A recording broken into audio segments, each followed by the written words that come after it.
నీలవేణి, ఇక నీకు ఆఖరి నిమిషాలు వచ్చేసాయి. ఆ పూర్ణాహుతి నువ్వు ఎప్పుడైతే అగ్నిహోత్రంలో వేస్తావో ఆ క్షణంలోనే నిప్పు కణాలొచ్చి నీ చీర మీద పడతాయి. వెంటనే క్షణాల్లో నువ్వు కాలిపోయి నీ ప్రాణాలు కూడా గాల్లో కలిసిపోతాయి.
కాదంబరి, నిలవేణి, మీ ఇద్దరికి ఏం కాలేదుగా?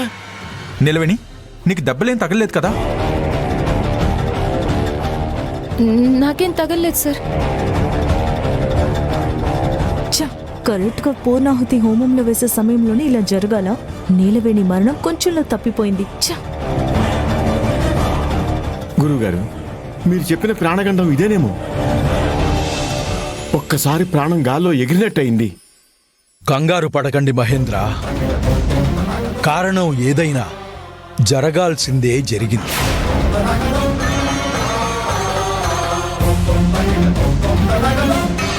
హోమం కూడా సక్రమంగా జరిగి దానివల్ల ఫలితం కూడా వచ్చింది.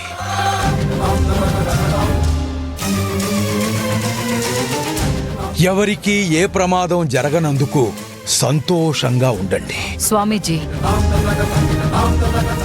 దీని దరిద్రం నాకంటినట్టుంది.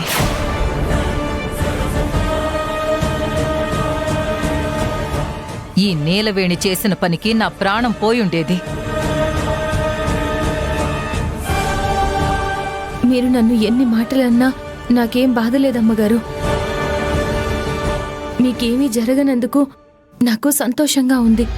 సంతోషంగా ఉందా